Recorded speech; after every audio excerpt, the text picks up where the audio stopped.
what's going on, y'all? T-Bob here. And Jake as well. And you're about to watch a little OTB LSU. We're going to give you all the latest, greatest between LSU football, baseball, women's basketball, softball, and everything in between.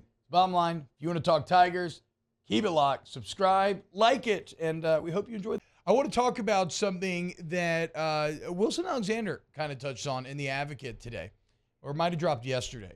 But it mainly focuses on the transfer portal, right? And it just talks about how similar in so many ways this LSU and this FSU team are. And it's something that Brian Kelly touched on as well. Here's a little excerpt from the article. These teams reflect each other in multiple ways. They both won recent national championships. They went through rough patches and coaching changes. They both won 10 games last year. They both have a chance to break into the national title hunt for the first time under their respective regimes, and they both used the transfer portal to get there. And I would also say that they both are two teams that, if you look at last year and you played the game to this year, showed massive improvement. Like we talked about, last year was pretty sloppy. It was like watching one of those old 2003 bum fights video. Okay, this should be more like an actual heavyweight match that's like codified by the boxing commission, and it's in Nevada and Las Vegas and everything else. So the similarities are many. And you mentioned the transfer portal. This is pretty crazy. Think about, Jake. Both teams each have 20 transfers in the two deep. Yeah. 20 for each team in the two deep, which is, 44 players? Yeah. So about half of your two deep roster for both teams made up of transfers. And it's wild to see them both use the portal that much, but then also use it as shrewdly as they have to both be thought of as highly as they are before the season starts. Yeah, I agree. This one is commissioned by Vegas. The last one was in a backyard in Miami. Yeah. Maybe it's like those backyard wrestling videos. Those are always kind of tight. It's like maybe a step. No, bump. Yeah. Oh, yeah, no, that's what it was. A little Kimbo Slice. This is Kimbo Slice. Yeah, that's exactly what last year was. This is Kimbo Slice fight. Yeah, that's wild about the transfers. I mean, obviously, you know the names and you can spout them off, but like to have almost half your 2DB transfers. But also for LSU, like they're going into this game with players that they're counting on, not the most, but pretty close to it, were so young last year. Will Campbell, Mason Taylor, Harold Perkins. Will Campbell and Mason Taylor played a lot in that game, but it was their first time ever out there in an LSU uniform. And so, like, what's their level of play going to look like compared to what it was a year ago? We've already laid it out. Harold Perkins played 11 plays, none on defense, all on special teams in this one. So you do have a ton of transfers, but LSU and some of their key players last year, true freshmen. And in this game, the players that you see on Sunday aren't going to look related to the players that you saw last year. I mean, remember, Mason Taylor, and I get it. It was his first game. He struggled a little bit. And they saw something. That's why they were trying to feature him and get him the football. And it was a true freshman performance. We all had those. And that was his first game, standalone Sunday night game. How much better of a player was he by the end of the year than he was in that first game? Will Campbell, same situation. He graded out as the lowest offensive lineman in this game a year ago. How much better is he at this point than just having Harold Perkins on the field? So, yeah, you do have a ton of transfers, but you've got some young players that did not get the opportunity to put their best foot forward in this matchup last year. So what's interesting is I think Florida State would claim a lot of the same. I think maybe some of the differences, and to be fair, maybe this isn't 100% correct because I have not followed the Florida State depth chart from week 1 to like week 5 of last season, right? But LSU had pieces like you mentioned, Harold Perkins didn't even play in the game. Yeah. That would later be the most important piece of the team.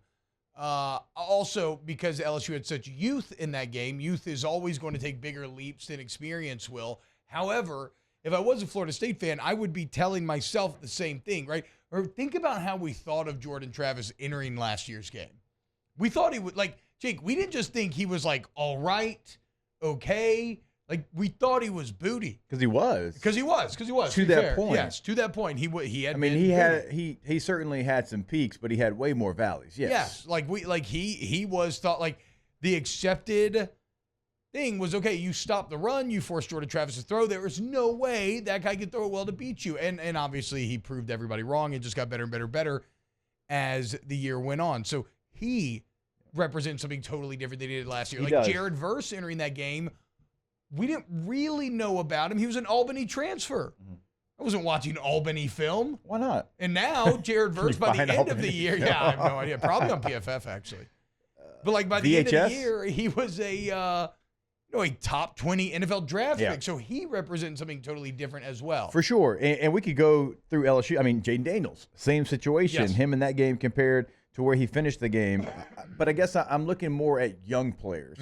And the growth from year 1 to year 2, hell, the growth from like game 3 to game 7 when you're a freshman.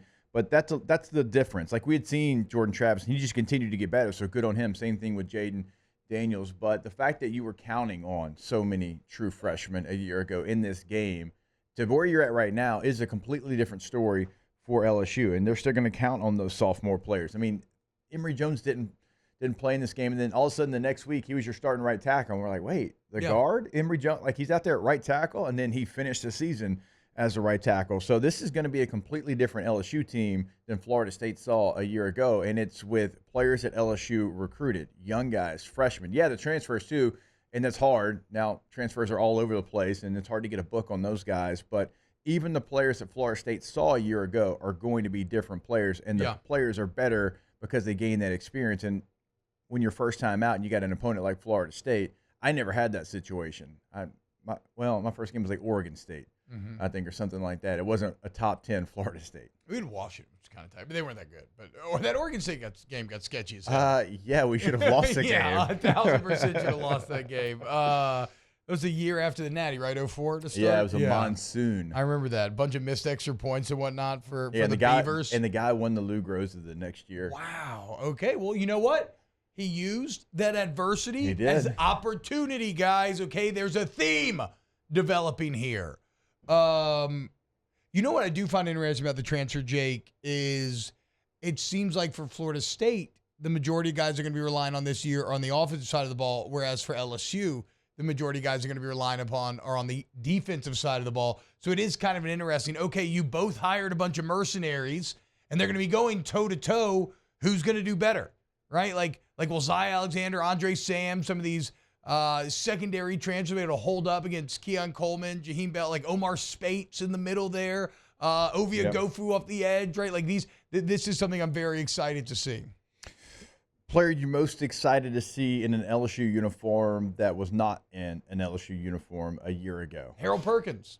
Oh, he was in one. Yeah, you technically was. He's just out there as a war daddy. But he's the biggest difference in the game from last year, I'd say. Player most excited to see, I mean, for you, it's probably got to be Omar Spates, I'm guessing. Yeah, I mean, if I had the ability to go ahead and steal Mr. Spates, I would certainly take it because of what he can do and also for who he can cover up for. Harold Perkins. I'm excited to see Chestnut. I think if he kind of lives up to what he can be, similar to Bernard Converse last year, he could really put LSU's defense over the top. I'm going to go same position, a little bit different player. This is kind of, for me, strictly game one. When Ashton Stamps is thrown into the fire, I want to see if he'll live up to all this hype we've seen from him in fall camp. I'm excited to see Ashton Stamps, maybe more than any other player in game one. Not a transfer, but a freshman, so matches the parameters of the question.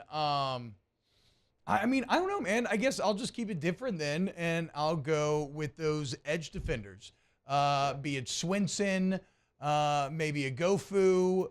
Which one of these new guys is going to come solidify? And does anybody emerge as like a pass rush threat off the edge? Can someone? Because if you can, then that changes the kind of read of this game pretty drastically. Wow, Jake, what incredible takes. I mean, those guys, they're just the best. I think so. And if you think so, again, hit the like button, subscribe, ring the bell so you get notifications when we post every single day here on OTB LSU.